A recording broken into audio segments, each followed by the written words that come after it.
Bueno, buenos días a todos. Yo soy Nacho de la Politécnica de Madrid. Soy el responsable, junto a Marcos Cuesta, del repositorio. Y os voy a hacer una pequeña introducción a la gestión de datos de investigación. Aunque con lo que ha hecho Teresa prácticamente ya está hecho todo. No sé yo lo que voy a poder aportar, ¿vale? Pues la primera, como veis, es la primera que ha hecho Teresa. Yo la he ampliado un poco más para que se vea mejor, con lo cual ya he aportado un granito de arena. Entonces esta, como ya ha hecho Teresa la introducción, pues no la paso, ¿vale? Este sería el índice de nuestra presentación. El primer punto sería hablaros de los datos de investigación. El segundo, por qué gestionar y compartir datos de investigación. El tercero, el ciclo de vida de los datos. Esto sería un poco la introducción y después sí que vamos a entrar en más detalles en otros aspectos, como dónde localizar datos, el dar el nombre a los ficheros de datos, los formatos de los ficheros de datos, almacenamiento, backup y seguridad, anonimización de datos, citación de datos, los servicios bibliotecarios que podemos dar sobre datos, los 10 mandamientos, que son importantes, y para desengrasar vamos a soñar, que es un vídeo que si da tiempo lo pondré al final, ¿vale? Pues vamos a empezar por los datos de investigación, una definición. Hay muchas definiciones sobre datos de investigación, pero esta nos parece una definición bastante apropiada. Bueno, los datos de investigación son hechos, observaciones o experiencias en que se basa el argumento, la teoría o la prueba. Los datos pueden ser numéricos, descriptivos o visuales. Pueden estar en estado bruto, analizado, pueden ser experimentales o observacionales. Es decir, yo creo que dato para investigación puede ser cualquier cosa. Yo en una presentación que estuve hace poco, habían hecho una app para hacer una investigación sobre los malos olores en la ciudad de Barcelona. Es decir, cuando paseaba alguien por Barcelona les decía, aquí huele mal y a qué huele. Eso era un dato. Con lo cual yo creo que dato puede ser cualquier cosa. Aquí viene una descripción de lo que podrían ser datos de investigación, o sea, pueden ser cuadernos de laboratorio, cuadernos de campo, datos de investigación primaria, cuestionarios, cintas de audio, etc. Es decir, cualquier cosa, ¿vale? Aparte de lo que serían los datos propiamente dichos de la investigación, habría que recoger la procedencia de los datos, es decir, cómo, cuándo y dónde se recogió, incluso los instrumentos con los que se han recogido, el software que se ha utilizado para generarlos, para comentarlos o analizarlos. Es decir, hay que contextualizar esos datos.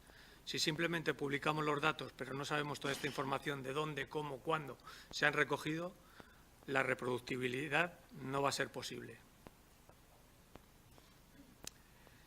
Aquí hay una pequeña clasificación que da la Universidad de Boston, hay otras clasificaciones, y sería por la tipología. La primera serían datos observacionales, que serían datos capturados en tiempo realmente y normalmente irreemplazables. Es decir, por ejemplo, ahora con el tema de la contaminación en Madrid, pues si el medidor de contaminación de Legazpi a las 9 de la noche de hoy se estropea, el dato de hoy de la contaminación a las 9 de la noche en Legazpi no lo podríamos volver a tener, porque o se ha cogido en ese tiempo y en ese lugar, o ya no lo podríamos volver a tener. Es decir, no se puede volver a obtener. Los experimentales, que serían datos de experimentos o que se realizan en laboratorios. Son normalmente reproducibles porque se han hecho en un laboratorio. Si volvemos a tener todas las condiciones y todos los instrumentos en el laboratorio, los podríamos volver a reproducir. Pero puede tener un alto coste. Por ejemplo, nosotros el único dataset que hemos subido hasta ahora al repositorio de datos de Madroño es de un experimento que realizaron 2 profesores de aeronáuticos en 1993. El experimento se realizó en el transbordador Columbia, con lo cual, en uno de los laboratorios del transbordador Columbia en el 93, con lo cual volver a llevar ese experimento al transbordador y tal, pues es algo caro, ¿vale? O sea que es un tipo de experimentos que sí se pueden volver a reproducir porque puedes volver a mandar al transbordador, pero tienen un alto coste. Datos de simulación. Son datos generados a través de modelos de pruebas donde el modelo y los metadatos incluso son más importantes que los resultados.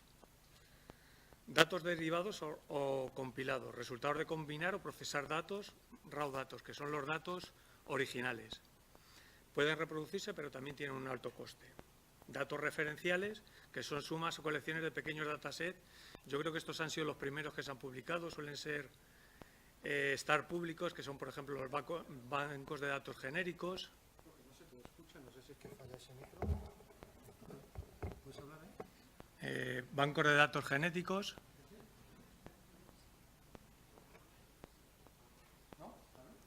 Bancos de datos genéricos.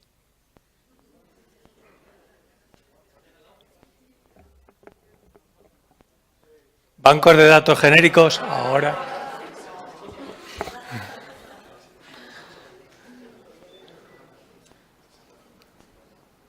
Bueno, continúo entonces. Como os decía, estos serían los referenciales, que son yo creo que los primeros que se hicieron públicos, que son como los bancos de datos genéticos, de estructuras químicas o bases de datos cristalográficas. Los datos de investigación pueden nacer en formato digital, es decir, que se coge con una instrumentación, con un instrumental y ya directamente sean digitales. O pueden convertirse a formato digital. Pues, por ejemplo, estadísticas de los años 40 censales que estén en formato papel, las digitalicemos, hagamos OCR de ellos y las pasemos a un Excel. Pues ya tendríamos datos digitales que estarían previamente en un formato analógico. También pueden ser creados, como han dicho antes Teresa, pueden ser creados por el propio investigador o utilizar otros existentes. Esta es otra clasificación de datos de la Universidad de Boston, donde pues son las típicas. Aparte de estos datos de investigación, que serían los propios de investigación, en un proyecto de investigación habría que gestionar datos durante la investigación y después que no serían propiamente dicho los datos de investigación, que por ejemplo podrían ser la correspondencia, bien electrónica o en papel, las solicitudes de subvención, ¿vale? Por ejemplo, como ha dicho Teresa, todo este movimiento yo creo que parte de, pues eso, del FP7 y del H2020, que son los que realmente han empezado a pedir la obligatoriedad, primero, que publiquemos los resultados de investigación, o sea, los artículos y las ponencias, y que ahora publiquemos los datos. Entonces, esos contratos, cuando se concede un H2020, debería también guardarse, porque ahí es lo que firma el investigador con la Comunidad Europea y donde le dicen una serie de obligaciones sobre los resultados de investigación y los datos. También habría que guardar solicitudes de tipo ético, consentimientos firmados sobre pues, si se han hecho encuestas en un proyecto de investigación, pues la utilización que se pueden hacer de esas encuestas, comunicaciones en medios sociales. Y para nosotros algo que aquí no venía en los datos que da Boston sería el guardar también los planes de gestión de datos. ¿Vale? De este tema os va a hablar después en la siguiente ponencia Ainara, pero yo creo que el plan de gestión de datos es un documento fundamental. Además, nos permite que si el investigador, cuando va a iniciar su proceso de investigación, llega a la biblioteca y nos pide ayuda sobre cómo realizar este plan de investigación, sería el momento de entrar en colaboración con el investigador para informarle y darle apoyo en todo el proceso de investigación.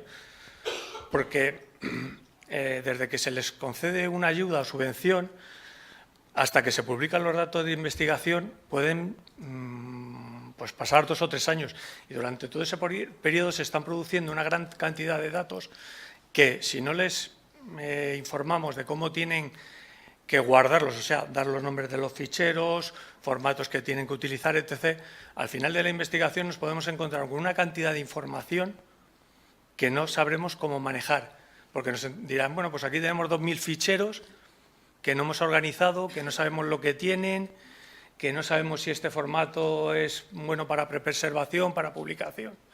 Y entonces es el momento, yo creo que adecuado para entrar a colaborar con los investigadores.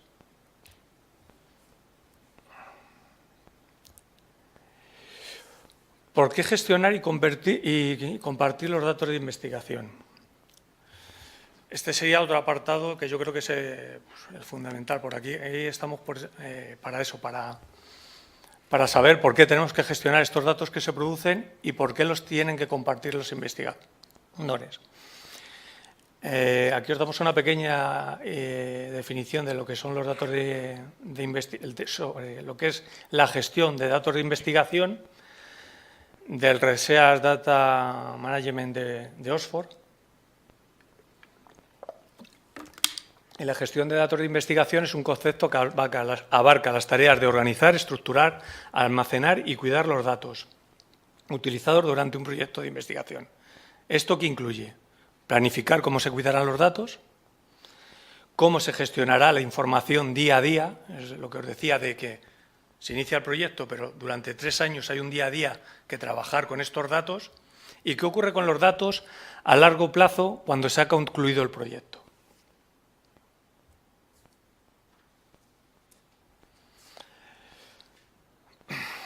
El compartir datos de investigación tiene un gran interés por su potencial aprovechamiento y reutilización tanto por la ciencia, la industria y la sociedad. Y las ventajas son claras, tanto para las instituciones, los investigadores y la sociedad. Para las instituciones, proporciona transparencia en el proceso de obtención y generación de datos. Para los investigadores, promueve la colaboración entre grupos afines, evita duplicidades, permite validar estudios y aumenta su reputación.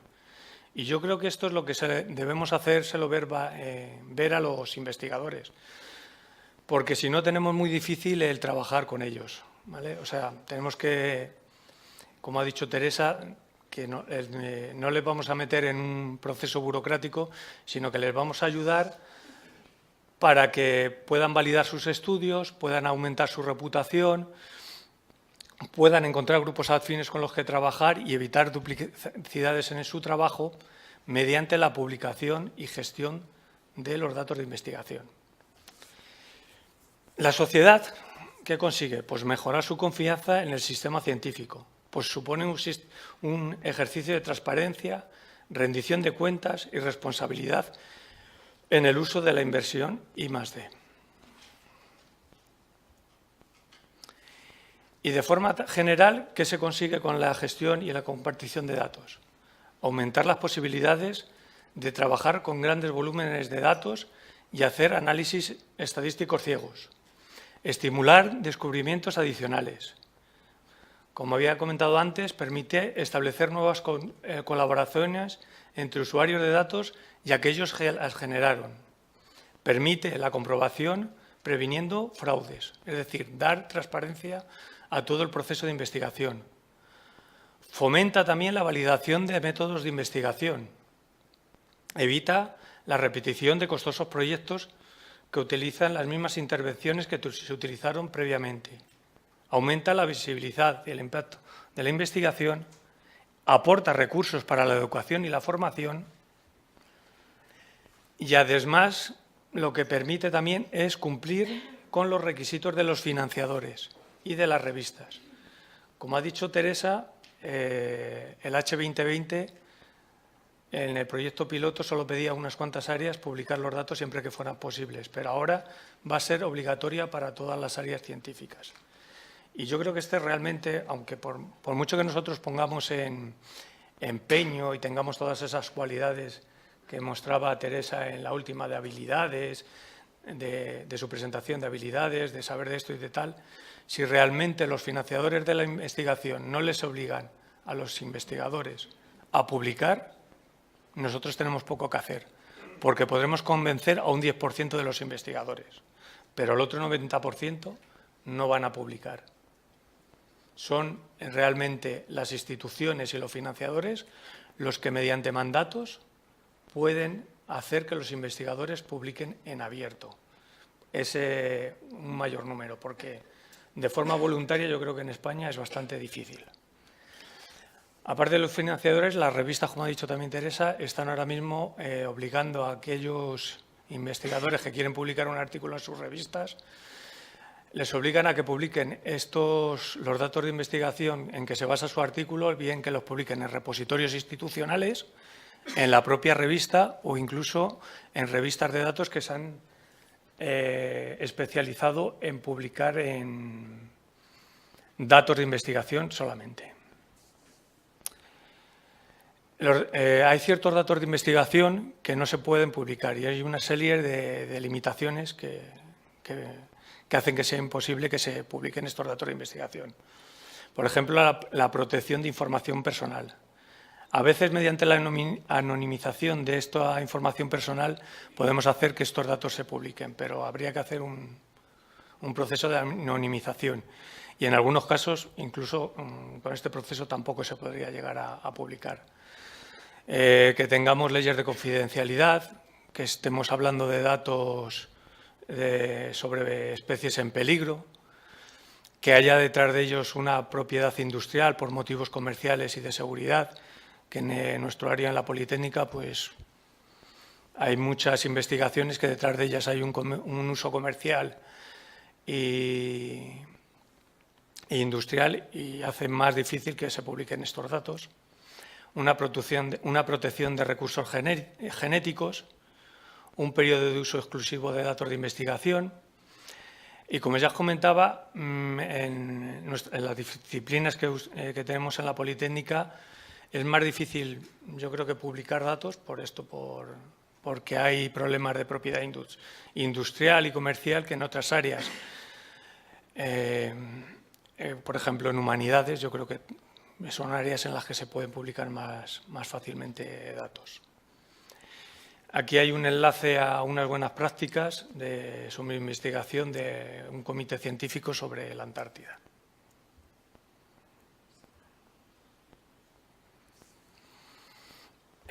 El tercer punto que os daba en el índice es el ciclo de vida de datos de investigación, ¿vale? Yo creo que el ciclo de vida de datos de investigación es lo que llamaríamos gestión de datos de investigación más su publicación, ¿vale?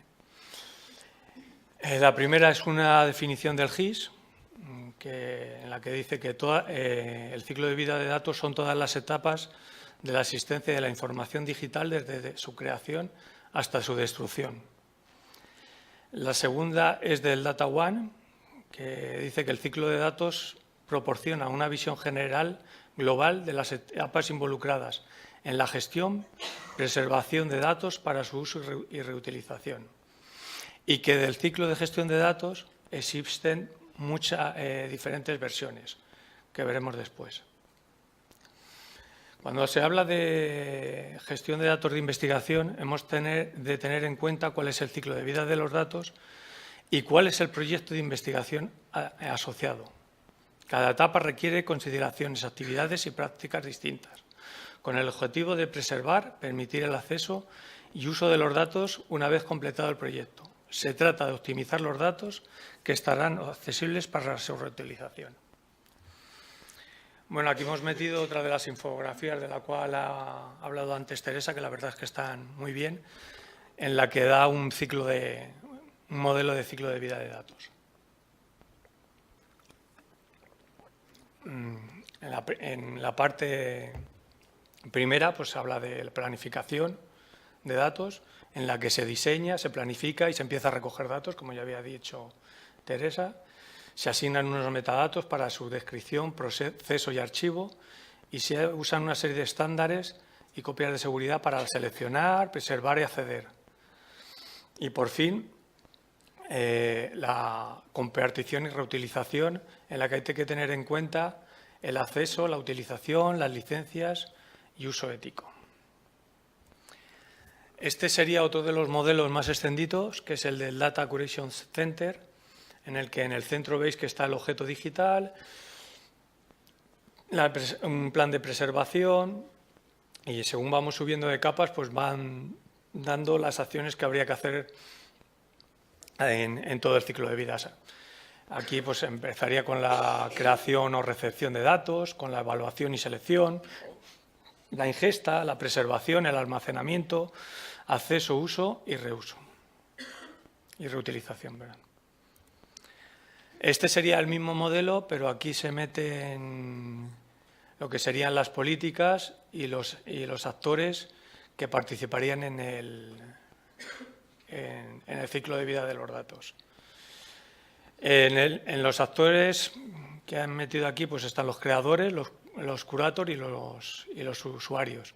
Hay otros ciclos de vida en el siguiente que meten más actores, y aquí lo que hacen también meter es las políticas que puede dar la institución, que pueden dar el repositorio y que puede dar los financiadores para la creación de datos, los metadatos, el almacenaje, la preservación, etc. Como veis, es el mismo ciclo de vida de gestión de datos del Data Query Center, pero aquí ya meten pues, más actores, que serían, pues, por ejemplo, el investigador responsable, los financiadores de la investigación, los investigadores que forman parte del grupo de investigación, el repositorio, los bibliotecarios de datos y los servicios tecnológicos. Y en cada una de ellas da pues, las acciones que podrían desarrollar estos agentes. Aquí veis otro ciclo de vida de datos. Como os decía, hay muchísimos, todos pues, al final hablan de lo mismo y de las acciones que hay que llevar a cabo. Hablan de creación, uso, evaluación, publicación, descubrimiento y reuso. Reutilización. Otro ciclo de vida de datos donde se pone la institución en el centro y hablan por lo mismo, plan, diseño, colección, captura, interpretación, análisis, gestión, preservación. Es decir, todo el rato estamos hablando de lo mismo. Otro más. Y estas acciones corresponderían al ciclo de datos del Data Curation Center, en el cual la primera acción dice que es conceptualizar, que sería concebir y planificar la creación de datos, incluyendo la metodología de recogida y las opciones de almacenamiento, que habría que plasmarlos en el plan de gestión de datos. Como os decía, yo creo que es el documento fundamental, que va a ir cambiando a lo largo de la investigación, porque en el H2020 lo que se dice es que se haga uno primero a los 6 meses y después puede haber hasta 3, y donde se pueden ir cambiando, pues si ahora se ha decidido primeramente utilizar un tipo de formato de archivos, pero después se ve que el formato de archivos para la reutilización o la preservación es otro, pues se puede poner en el siguiente plan de gestión de datos. La siguiente acción sería la creación de datos o bien reutilizar otros datos de otros repositorios. En la creación de datos incluiríamos unos metadatos administrativos, descriptivos, estructurales y técnicos. También existiría la posibilidad de añadir unos metadatos de preservación en el momento de creación, así como también de los metadatos que podamos coger de otros repositorios, también asignarles metadatos según las políticas que tengamos en el grupo de investigación para esos datos. Siguiente acción sería una evaluar o seleccionar. Sería la evaluación o seleccionar de los objetos digitales que requieren ser curados y preservados a largo plazo. En esta fase se incluye el cumplimiento de los requisitos legales sobre propiedad intelectual y otros derechos de acceso y uso.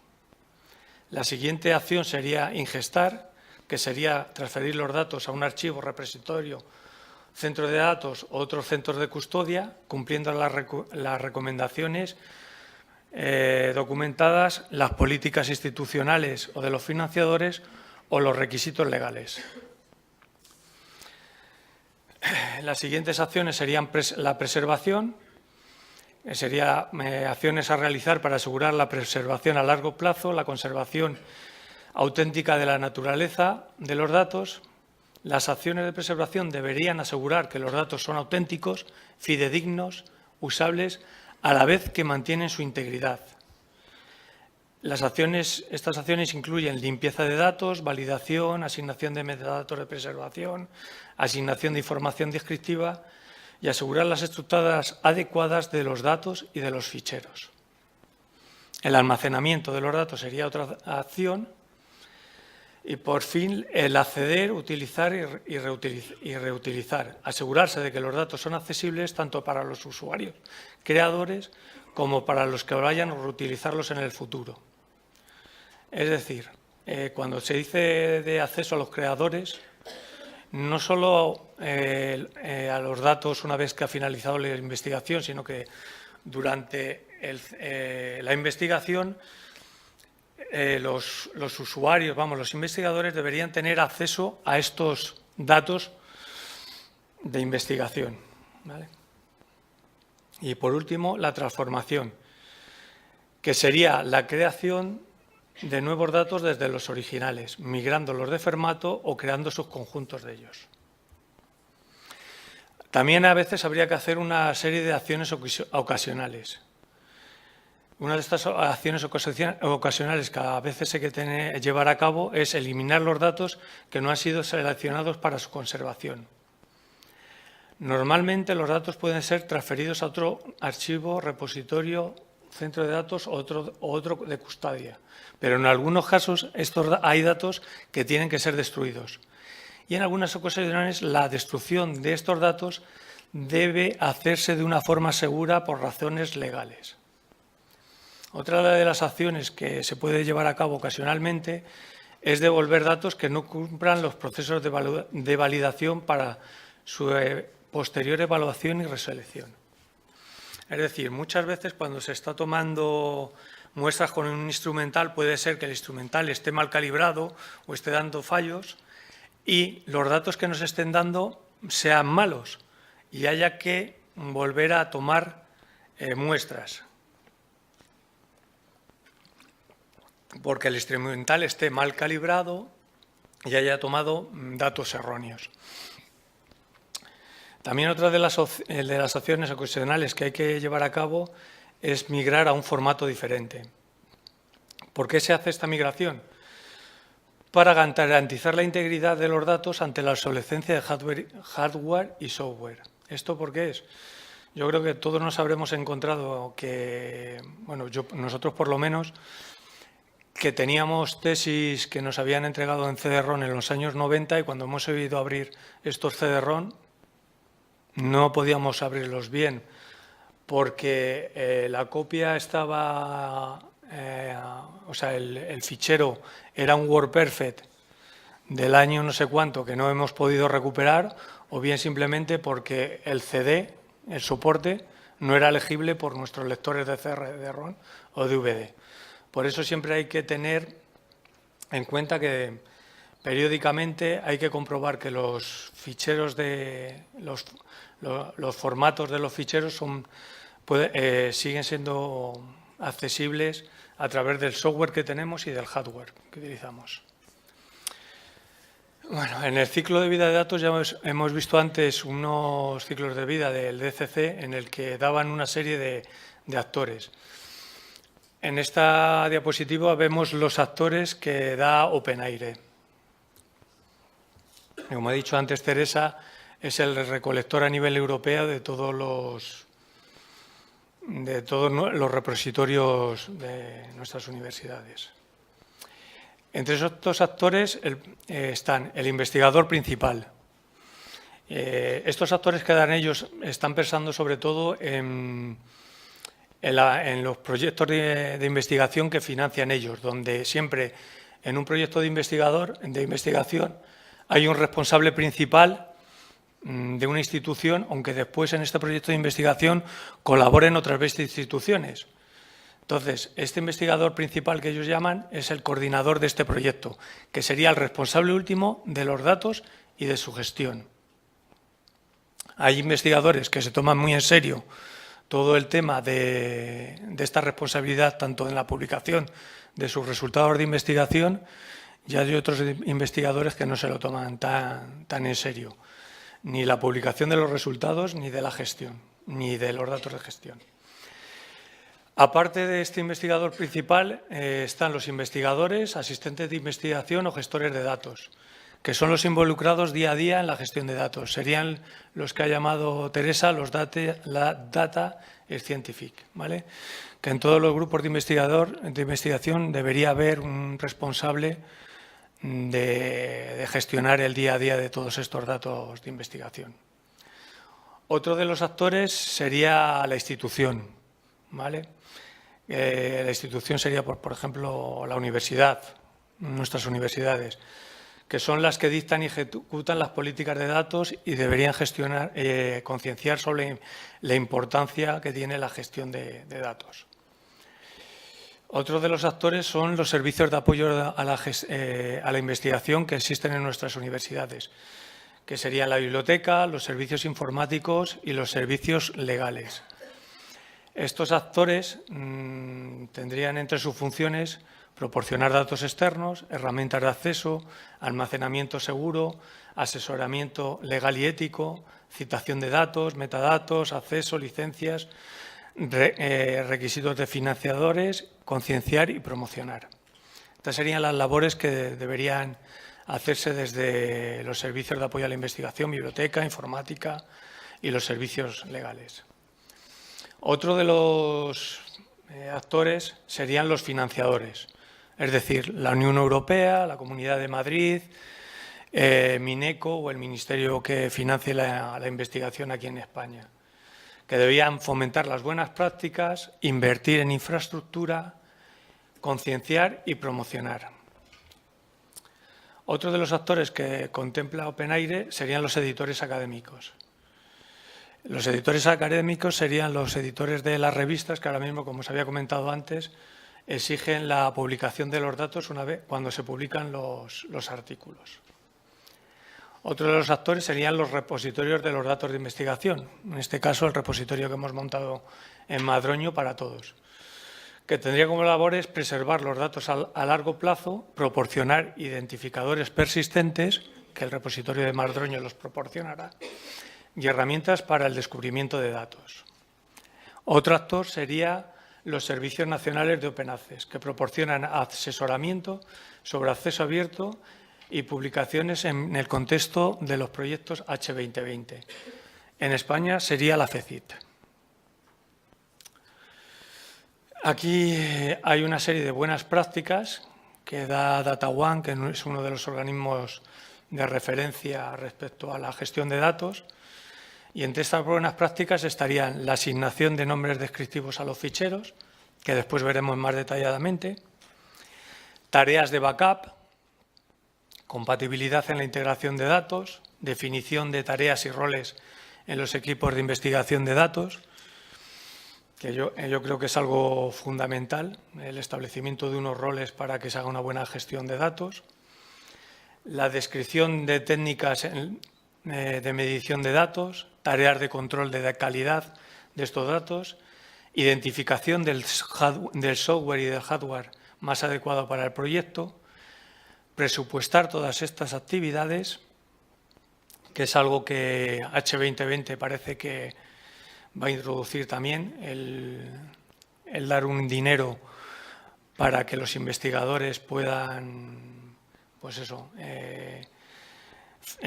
comprar software y hardware para la publicación de los datos, gestionar la propiedad de los datos, seleccionar las licencias de uso y otras cuestiones relativas al diseño e implementación de gestión de datos. Es decir, habría que tener en cuenta todo esto para hacer una buena gestión de datos, esto y otras cosas más.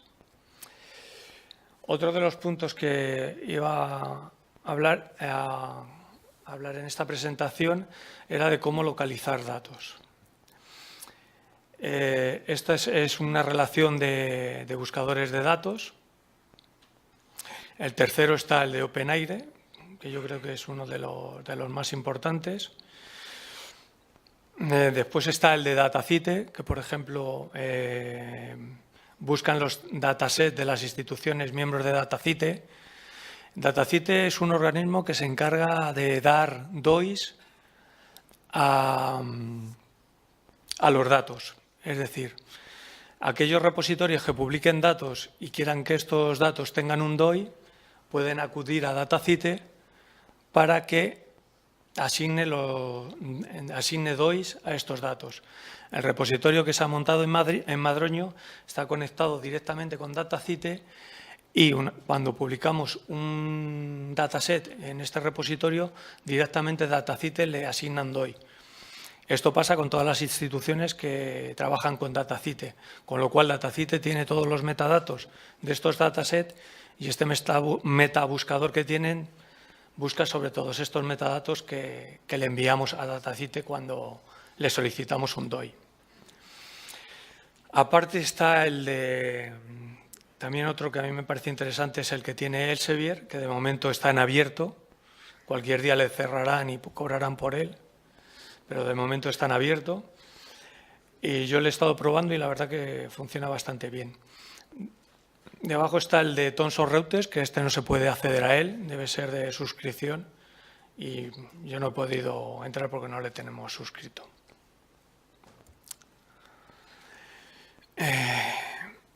Aquí tenéis una relación también de directorios donde podemos encontrar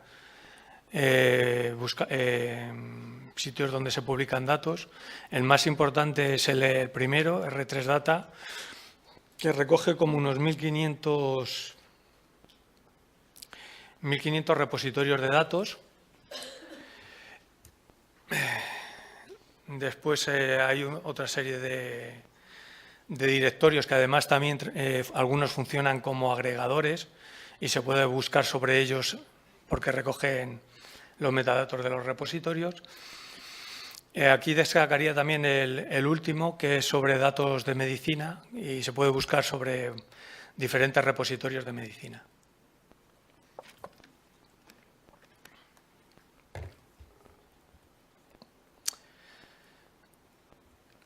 Aquí vamos a entrar en cómo renombrarlo, cómo dar el nombre a los ficheros de datos, que esto ya no es una introducción, sino es algo más detallado, en el que yo me he encontrado que, por ejemplo, este proyecto que hemos publicado en el repositorio desde la Universidad Politécnica de Madrid sobre la investigación que se hizo en el transbordador Columbia. Pues claro, como era una investigación que se realizó en 1993, los datos y los ficheros que tenía el profesor que me los ha dado, los he ido encontrando, pues uno se los ha pedido a un profesor, ha aparecido por ahí, o sea, cada día me iba mandando, hoy he encontrado estos, hoy he encontrado estos, y así, y todavía tengo más archivos por localizar. Y el problema es que los nombres de los ficheros, había algunos que sí tenían coherencia en el nombre y seguían más o menos algunas de las reglas que vamos aquí a citar, pero había otros que, además de que tenían un nombre críptico, si se cambiaba el nombre al fichero, impedían que después otro fichero que tiraba de él, porque era una ejecución de MATLAB, si yo le cambiaba el fichero, no se iba a poder ejecutar ese fichero en MATLAB, que llamaba... Como os decía, me ha entregado un fichero en MATLAB que dentro de su código llama a otro fichero que contiene un montón de datos y si yo al fichero de datos le cambiaba el nombre porque tenía un nombre que no seguía la normativa que íbamos a dar ahora, si le cambiaba el nombre ya el fichero de MATLAB no iba a funcionar, con lo cual era imposible cambiarle el nombre. Por lo que os decía que siempre... Sería conveniente empezar a trabajar con los investigadores desde el principio para que establecieran unos nombres de los ficheros coherentes, porque si no, si cuando vamos a publicar los datos que nos van a dar, pues nos podemos encontrar con unos ficheros que tienen unos nombres críticos. Y es que no nos vamos a encontrar con 1, 2 ficheros o 3, nos podemos encontrar con 100 ficheros, 200 ficheros, etc. ¿Vale? Entonces, hay una serie de beneficios que está claro que nos encontraremos si vamos a dar si damos unos nombres con coherencia. Tanto a los ficheros como a los directorios que guardan estos ficheros. Las carpetas y ficheros con los datos de investigación deben ser nombrados y organizados de una manera sistemática, de forma que sean identificables y accesibles para los usuarios actuales y futuros. Es decir, que si publicamos ficheros con unos nombres que no tienen ninguna consistencia, pues cuando los vaya a reutilizar alguien, a no ser que los hayamos documentado y explicado en otro sitio, es posible que no se puedan reutilizar. Y en sí mismo, el dar un nombre desde el principio de la investigación coherente a estos ficheros puede evitar confusiones cuando varias personas están trabajando sobre el mismo fichero, porque están compartiendo el fichero. Van a ser más fáciles de localizar y de navegar. Van a poder ser recuperados no solo por el creador, sino por otros usuarios. Van a tener una secuencia lógica dentro del directorio. No van a ser sobrescritos ni borrados accidentalmente, aunque puede pasar, pero vamos, es más difícil. Las versiones de los ficheros van a ser más fácilmente identificables. Y si tenemos que mover estos ficheros de una plataforma a otra, el nombre va a conservar un contexto más útil. Hay una serie de buenas prácticas a la hora de organizar y dar el nombre. Los ficheros deberían tener en cuenta el número de versión, la fecha de creación, el nombre del creador, la descripción del contenido, el nombre del equipo, la fecha de publicación y el número del proyecto. Esto sería lo ideal, pero es muy difícil. Muchas veces lo que se utiliza es tener un fichero en el que se dé información, toda esta información, en el que se pone el nombre del fichero y se dé toda esta información sobre ese fichero.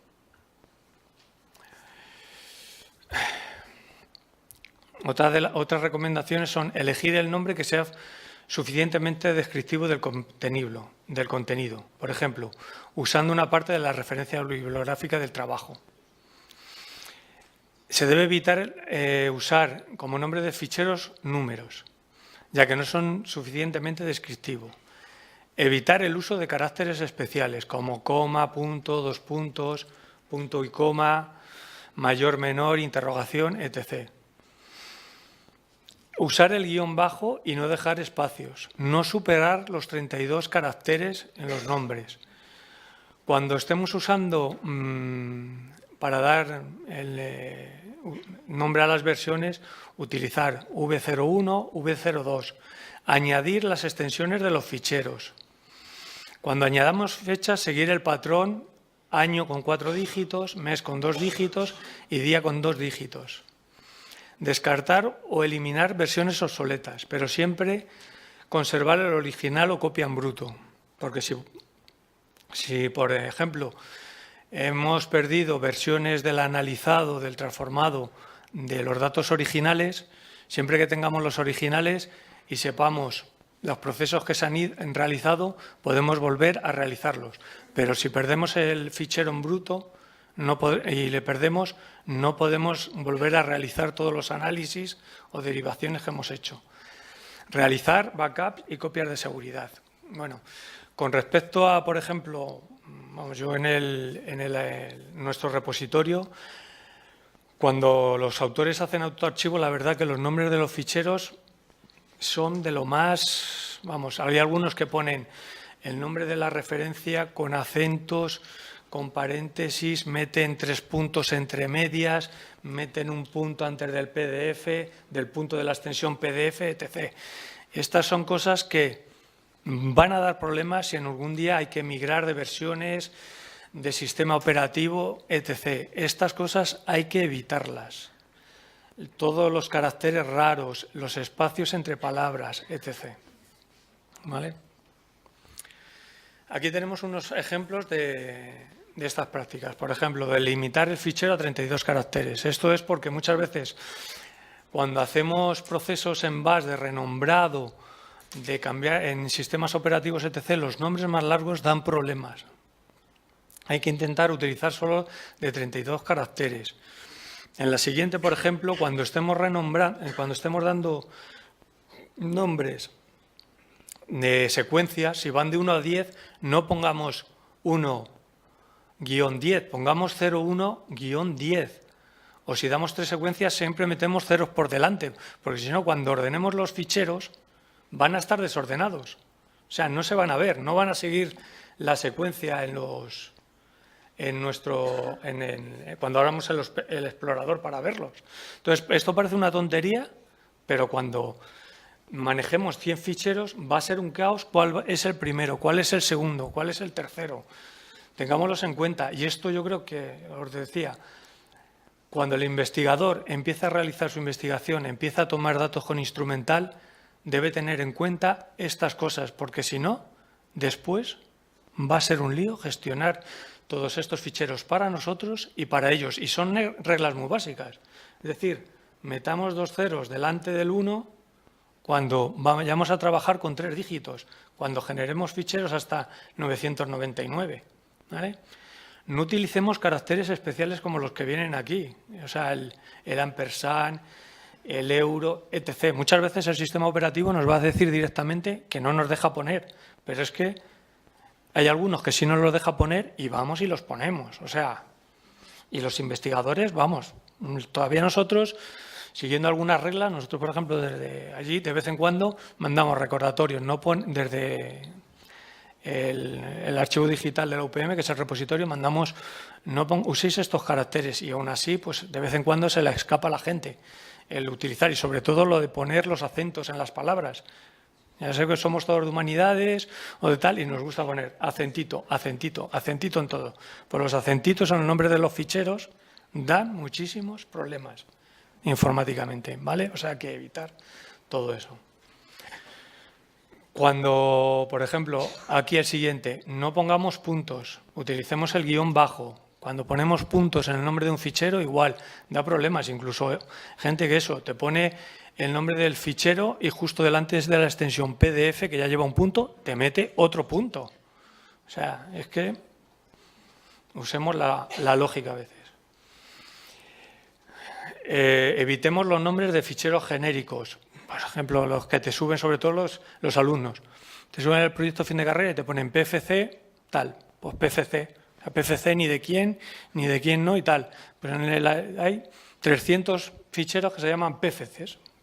Pues no, renombremos eso porque si hay que hacer migraciones de versiones de PDF para evitar la obsolescencia de software o de hardware, no es producente el tener ficheros. Pero vamos, en uno de los repositorios, no solo pasa esto con el nombre de los ficheros, en el repositorio que tiene la Unión Europea para aquellos investigadores que no tienen un repositorio de datos donde publicar, que es Zenodo, y que se publican allí, hay investigadores que han subido sus datos de investigación y en el título del dataset han puesto MyFile. Haces una búsqueda y sale MyFile o MyProject y se quedan tasaños. O sea que si eso hacen con el título de su proyecto, con los ficheros ya, ni contar. Para el control de versiones de ficheros, el esquema sería el nombre del documento y después el número de la versión y el estado. Si está finalizado o es un borrador. Aquí tenemos algunos ejemplos. Por ejemplo, una entrevista al señor Smith en julio de 2010 y la versión con V1, si vamos a tener hasta 9 versiones, pero por ejemplo en el ejemplo 2 pues tenemos versión V02. Si vamos a tener, ahí podríamos ordenar hasta 99 versiones. ¿Vale? En cuanto a los formatos de ficheros, idealmente debemos utilizar formatos de ficheros abiertos y bien documentados. Es decir, evitar siempre que sea posible los formatos propietarios, que no estén encriptados, que no estén comprimidos y que sean ampliamente usados por la comunidad universitaria e investigadora. ¿Vale? Esto sería lo ideal. Es verdad que muchas veces hay especialidades o áreas temáticas en que los investigadores usan un tipo de formato, es un formato propietario y no podemos hacer otra cosa que usar ese, porque es que es el que se usa en ese área.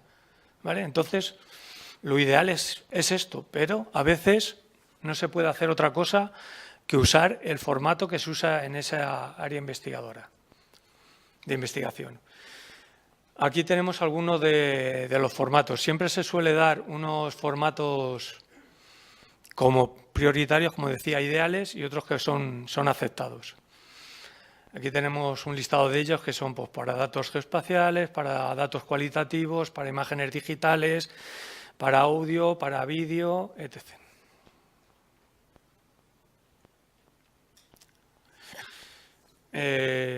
Estos son unos ejemplos, si entráis en ellos veréis que hay muchos listados de este tipo de ficheros, de tipos de formato de fichero que se pueden utilizar. El último enlace es a los ficheros que preferiblemente, los formatos de fichero que preferiblemente se deberían cargar en Dataverse, ¿vale? Que es el software en el que está el repositorio de Madroño. Almacenamiento, backup y seguridad. ¿Por qué es importante el almacenamiento? Para salvaguardar la investigación y su inversión. Puede ser necesario acceder a los datos en el futuro para explicar, aumentar las investigaciones posteriores. Otros investigadores pueden necesitar evaluar o reutilizar estas investigaciones y por los requisitos que hemos dicho antes del H2020.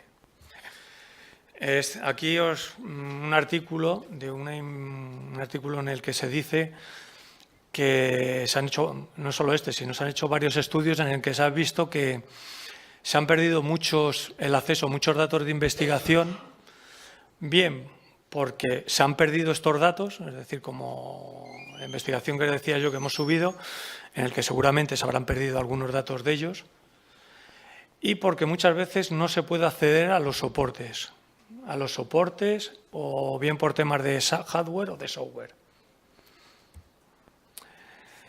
Esta tabla sale de un estudio que hicieron los de la editorial Whitley, que les pidieron a sus investigadores, a los investigadores que habían publicado con ellos, que les dijeran dónde guardaban los datos de investigación. Como veis, donde guardaban principalmente sus datos de investigación eran en los discos duros del ordenador o en discos duros externos, ¿vale? Solo un 1% los guardaban en el repositorio general. Incluso algunos decían que lo guardaban en el correo electrónico. O sea,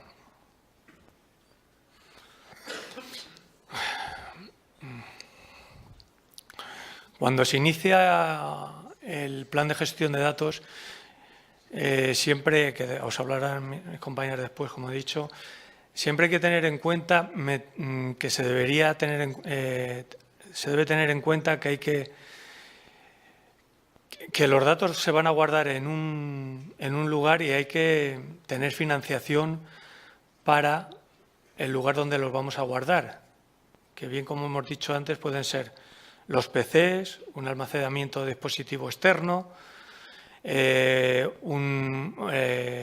los servidores o repositorios institucionales o servicios en la nube. Cuando los investigadores están trabajando sobre los datos, prefieren tenerlos en sus ordenadores, pero siempre deberían guardar una copia si tienen acceso en un servidor de la propia institución, porque de ese servidor los servicios informáticos van a hacer backup periódicamente.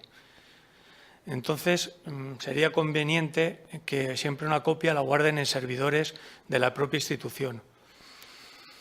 También a veces hay instituciones, sobre todo en el extranjero, que tienen servicios en la nube, que hayan podido montar ellos o bien que hayan podido contratar, como por ejemplo el de Dropbox o el de Drive de Google. En la UPM, por ejemplo, tenemos OnCloud, que es un software libre que ahora mismo nos han dado a cada miembro de la UPM 70 gigas para tener ahí datos, que pueden ser de investigación o los que queramos. Y que este servicio nos permite tenerlo sincronizado con nuestros ordenadores personales, con lo cual, cuando haces un cambio en tu ordenador personal en un fichero, directamente se hace una copia en la nube con el OnCloud. Esto está bastante bien, ¿vale? Y cuando tenemos, si se contratan servicios OnCloud de terceros, sí que hay que tener muy en cuenta que se va a firmar un contrato con ellos que puede estar ligado a una legislación que no es la española, porque es la legislación de del país donde estén residiendo estos servicios. Respecto al backup, se recomienda tener 3 copias, siempre en dispositivos distintos, porque no vale hacer 3 copias en el mismo ordenador. Si nosotros hacemos una copia en el disco C, otra en el D y otra en el E, como se rompa el ordenador nos va a dar lo mismo, ¿vale? Aparte de hacer 3 copias, una de ellas debería estar si es posible, en un edificio distinto. A veces con que esté en una planta distinta del edificio valdría, pero vamos, siempre que si es un edificio distinto sería bueno. Como os decía antes, habría que tener en cuenta los costes de estos servicios de backup, tanto si lo vamos a hacer dentro de la propia institución como si se lo vamos a dar a terceros.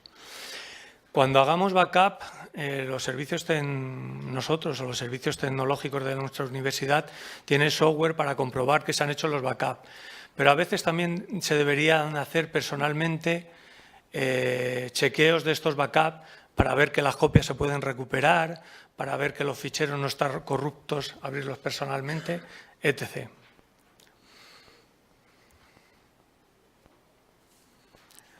Seguridad e integridad.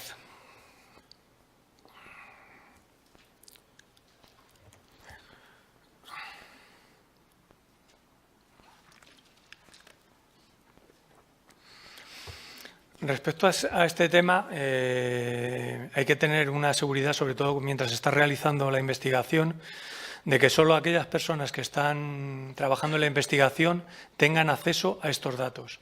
En el repositorio de Madroño, como lo que se va a destinar, se van a publicar son los datos finales, nosotros nos vamos a encargar de dónde van a alojar estos datos mientras se realiza la investigación. Pero sí es verdad que en otras universidades extranjeras se da el servicio completo, no solo de publicar los datos finales, sino que se tienen servidores donde los investigadores de estas instituciones guardan los datos mientras se realiza esta investigación.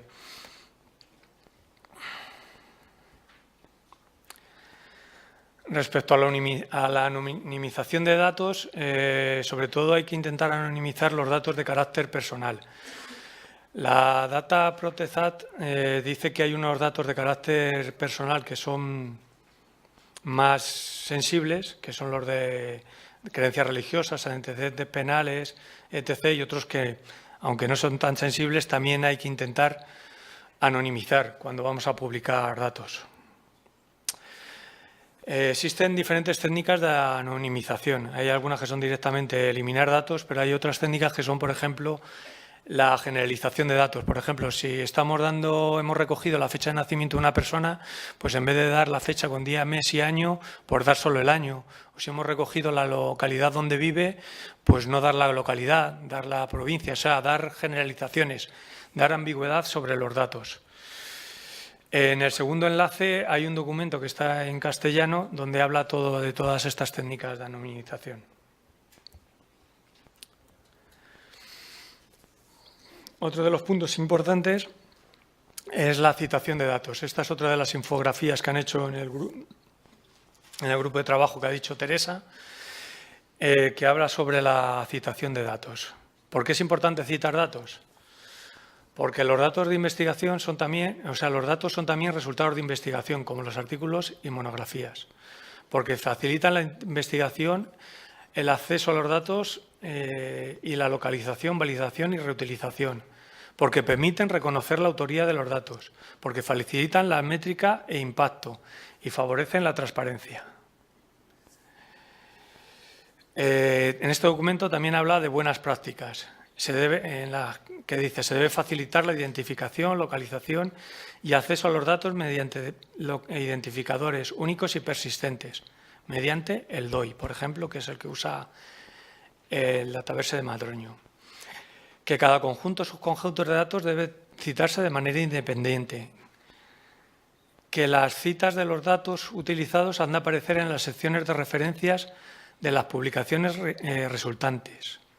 Es decir, que cuando se publica un artículo se debería dar la citación de los datos que se ha utilizado, Y además esto es, vamos, los autores, eso, respecto a la citación de datos, es increíble lo que hacen. Vamos, yo, de los pocos datos que tenemos en el archivo digital publicados, me puse en contacto con el investigador para que nos los dejara pasar al Dataverse de Madroño, pasarlos de nuestro repositorio al repositorio de datos que va a tener Madroño, y me dijo, no, es que como ya los he puesto en el artículo que he publicado y el artículo ya está publicado y ahí he metido la referencia de que están publicados en el archivo digital, pues claro, como están ya ahí, no me gustaría pasarlos al otro sitio porque se va a perder. Claro, fui a ver el artículo donde los habría citado y la referencia era publicados en el archivo digital UPM o a upm.es. Esa fue toda su cita. O sea, no siguió ninguna de las reglas para la citación. Estos son dos ejemplos de citación de datos, ¿vale? Uno sería el de DataCite y otro el del APA, de la American Physical Association. En la citación de datos dan unos campos que son obligatorios y otros que son recomendados. La cita que tenéis abajo es la del dataset que hemos publicado en el repositorio de Madroño. Como veis, tiene el DOI. En ella aparecen pues, los autores, como se indica, la fecha en que se han publicado los datos, el título de los datos, la versión de los datos, que próximamente habrá otras porque ya digo que no hemos terminado de subir ficheros, el repositorio donde están publicados y el DOI. No voy a entrar más en esto porque yo creo que Victoria, cuando hable de metadatos, también va a hablar de citación de datos. Aquí dentro de estas tres referencias que damos, en la segunda es una herramienta que han diseñado entre Crossref y DataCite, en la cual tú das el DOI y ellos te crean la cita en los diferentes formatos que hay para las revistas, ¿vale? Con lo cual, es un recurso que se podría recomendar a nuestros autores para que citen todos aquellos datos que tienen DOI, que yo creo que en los repositorios son la mayoría. Voy a pasar al siguiente punto, que son los servicios bibliotecarios sobre datos. Estos son una serie de servicios por frecuencia de uso. Se hizo una encuesta a diferentes bibliotecas europeas y americanas en las que se les pidió que dijeran cuáles eran los servicios de datos que más requerían sus usuarios. Y estos son algunos de los servicios que les solicitaban. Aquí en esta diapositiva veis los servicios que da el CSIC sobre datos. Esta diapositiva está sacada de un curso que dio Isabel Bernal en octubre de 2016. ¿Vale? Da servicios sobre planificación de gestión de datos, apoyo al acceso y descubrimiento de datos, apoyo a las buenas prácticas para describir datos, apoyo a la publicación de datos y actividades de preservación de datos. Y en un futuro lo que quieren dar también es proveerles de equipos de software y de hardware para todo esto. Bueno, estos son los servicios que deberíamos dar en las bibliotecas, que ya los ha comentado también antes Teresa. Bueno, con respecto a los 10 mandamientos escritos que os decía, son unas reglas que sacaron un grupo de investigadores, pero que son investigadores en este área. Y que si los investigadores cumplieran estas reglas sería mucho más fácil nuestro trabajo. Y ya, la primera es: ama tus datos y ayuda a los demás a amarlos. Comparte tus datos en líneas con un identificador permanente. Haz ciencia teniendo siempre en mente la reutilización de los datos. Publica el flujo de trabajo y su contexto. Si solo publicas los datos pero no publicas el workflow y el contexto, la reutilización va a ser difícil. Vincula tus datos a tus publicaciones siempre que sea posible. Es decir, siempre que publiques un artículo, da la referencia de los datos que has utilizado. Publica tus datos, incluso los más pequeños dataset. Di cómo quieres ser citado. Promueve y usa los repositorios de datos. Reconoce a los colegas que compartan sus datos. Si has utilizado datos de otra persona, cítalos. Sea un altavoz de la ciencia de los datos. ¿Vale? Si los investigadores cumplieran esto, como os digo, nuestra labor sería mucho más fácil. Y para desengrasar vamos a soñar. Este es un vídeo en el que un investigador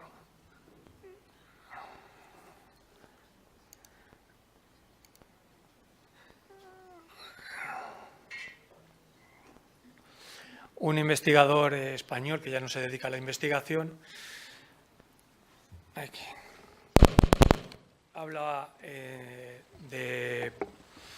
primero de que hay pérdida de datos, que hay artículos que ya no se pueden volver a comprobar si las investigaciones están bien hechas o no, porque los datos en que se basaban ya no son accesibles. Y además dice que por qué solo se publican aquellas investigaciones que son positivas, que por qué aquellas que son negativas no se publican también, que se evitaría también la duplicidad. Si alguien ha hecho un experimento y, como él estaba buscando una vacuna y el resultado fue infructuoso, ¿por qué eso no se publica? Para que alguien no vuelva a cometer el mismo error. Entonces, os dejo aquí esto porque yo ya estoy un poquito cansado.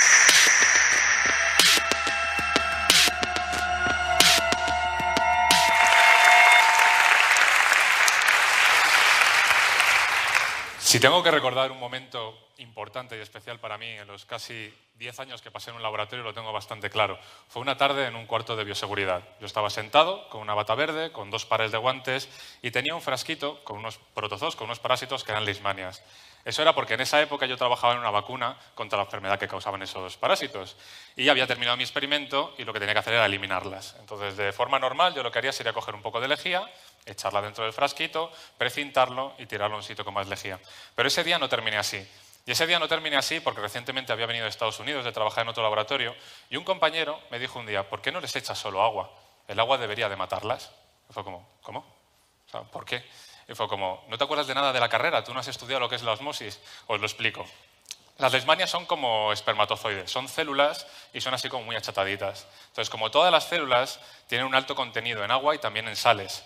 Si las pones en contacto con agua pura, la osmosis lo que hace es que el agua intente compensar la concentración de sal a los 2 lados. Entonces, el agua entraría a borbotones porque las leishmanias están más saladas, se hincharían y reventarían. Yo desde ese día me quedé con una curiosidad tremenda de probarlo y yo no era muy normal que mi laboratorio en Madrid tuviera leishmanias. Así que esa tarde lo que decidí fue parar mis experimentos, ir corriendo a una nevera, coger un poco de agua y llevarla al cuarto. Metí agua dentro del cultivo de leishmanias, me fui corriendo al microscopio y me puse a mirar.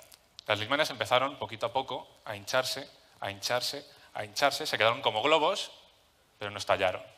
En ningún momento estallaron. Entonces yo, si me quería quitar la curiosidad, tenía más curiosidad todavía de saber si estaban muertas o no estaban muertas, porque de hecho es bastante importante saberlo. Y dije, la única forma que tenía de saberlo era echarle más sales al agua. Si les echaba más sales, el agua tendería a salir y igual podía revertir el efecto y resucitarlas. Entonces fui corriendo, cogí más sales, las eché en el frasco y me volví al microscopio corriendo. Me quedé mirando y lo que pasó fue que efectivamente esos globos se fueron deshinchando, empezaron a moverse y ahí no había pasado absolutamente nada. Yo estaba sorprendidísimo y de hecho paré a un chico que estaba al lado mío y le dije, ¿has visto lo que acaba de pasar? Y me echó una bronca tremenda. Me dijo, primero, estás perdiendo tu tiempo y estás haciéndome perder el mío. Y lo lamentable es que tenía razón. Es decir, los científicos a día de hoy no podemos perdernos por las ramas haciendo experimentos que no podamos publicar. Nuestro currículum se basa única y exclusivamente en tener publicaciones científicas. Entonces, una tarde como esa, en la que haces un experimento que no vale para nada y que no vas a poder publicar, efectivamente estás perdiendo el tiempo. Esto igual va un poco contra la idea que tiene la sociedad de los científicos, de que son personas súper curiosas, que se dejan guiar por su instinto y que descubren cosas de lo más variopintas. Pero eso es más los científicos de antes, los científicos que eran adinerados, que eran millonarios y que podían dedicarse sin ningún problema a investigar lo que querían porque no iba su sueldo en ello. En nuestro caso es completamente distinto. Pero bueno, aunque nuestra curiosidad esté más encorsetada, aunque esté tan dirigida, si podemos ser investigadores, aunque no seamos millonarios, pues aceptamos.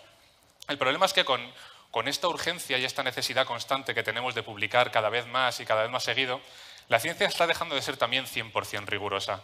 Entendednos, es decir, nuestros intereses personales están contaminadísimos. O publicamos o no vamos a tener una beca, con lo cual, al final, mucho investigador acaba maquillando mal que bien los datos. Y esto además va en conjunto con otra corriente que hay en la ciencia, que es que no sabemos por qué muchos no se pueden publicar resultados negativos. Es decir, en mi caso, yo trabajaba en una vacuna frente a la leishmaniasis y si las vacunas que yo diseñaba no funcionaban bien, al final las probaba y no protegían, aunque estuviera científicamente perfecto hecho todo mi experimento, yo no lo puedo publicar, porque otros científicos que revisarían el texto dirían esto no es positivo, esto no es publicable. Entonces, al final, estas dos cosas hacen que los científicos pues, acabemos queriendo que nuestros resultados siempre sean más positivos de lo que son.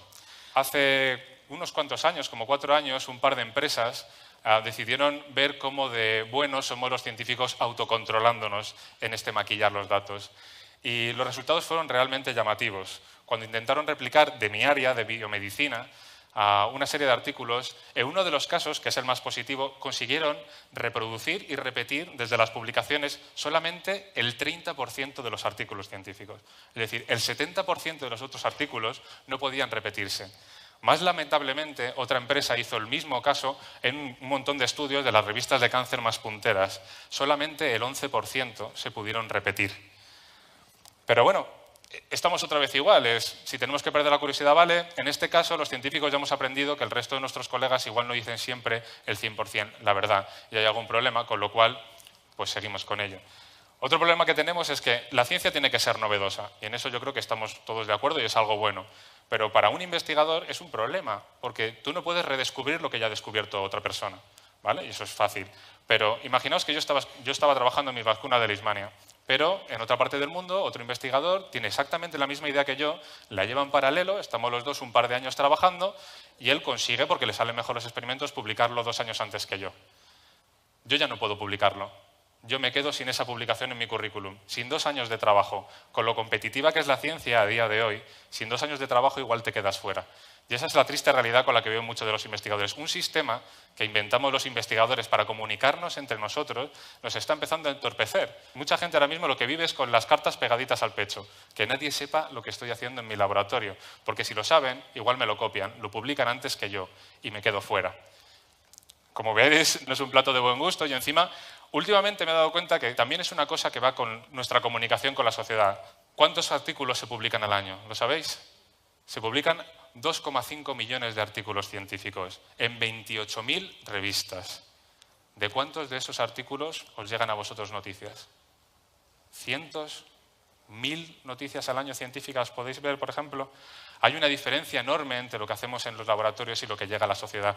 Yo cuando empecé a trabajar en el laboratorio era una cosa que no entendía, porque a mí me encantaba descubrir cosas para salir corriendo a contarlas. Y empecé a trabajar en varios periódicos de colaborador, empecé a trabajar en radios también, y hasta el punto de llegar a fundar una agencia de comunicación científica para intentar ponerle un poco de arreglo a estas cosas. Y la solución, el ingrediente que faltaba, me lo encontré un día en el sofá. Muchos de vosotros seguro que estáis al mismo tiempo viendo el telediario. Fue el día que se descubrió el bosón de Higgs. ¿Os acordáis, verdad? Fue en el Gran Colisionador de Hadrones, en Ginebra. Llevábamos ya unos mesecitos con el tema, que si iba a salir la partícula de Dios, que llamaban los periodistas, luego hasta los tertulianos discutían que igual se podían generar agujeros negros, tertulianos de la tele normales hablando de agujeros negros. Al final no pasó nada, pero todos estabais allí mirando ese día. Todos estabais mirando allí ese día no porque el experimento fuera importante, que lo era, sino porque ese día los científicos os prometieron que iba a ocurrir algo extraordinario. Y sucedió, pero que sucediera no era importante, lo importante es que estuvierais allí. Hemos dicho 2,5 millones de publicaciones. Esas son las que hemos dicho que salen bien, pero hay muchas que no salen bien, con lo cual podríamos estimar entre nosotros que igual hay unas 10 millones de investigaciones en camino que se publicarán el año que viene. ¿Sabéis algo de alguna de ellas? ¿Alguien ha podido generaros un poquito de expectación para que estéis pendientes? La ciencia es dura per se, es difícil de entender, pero siempre la contamos a toro pasado. Si no podemos meterle esa magia, si no podemos crearos esa intriga, al final va a ser imposible que la comuniquemos. ¿Cuál es el problema? Todo el sistema científico se basa en las publicaciones. Todos los currículums se basan en las publicaciones. A día de hoy no podemos quitar eso y esperar que el sistema funcione. No sabríamos a qué investigador hay que darle dinero, no sabríamos a quién hay que darle un laboratorio, una plaza en la universidad. Sería imposible. Pero ¿qué ocurriría si solamente le diéramos la vuelta al sistema?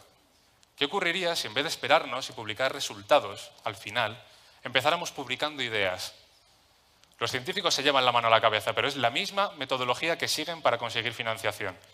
Si tú coges una buena idea, no una idea feliz de una tarde cualquiera, una idea bien planteada, una idea con un montón de hitos para conseguir algo, igual en colaboración con otros grupos, eso al final, un comité de científicos, cuando le pides al gobierno dinero o a la Comisión Europea, estudian tu proyecto y al final igual deciden financiarlo.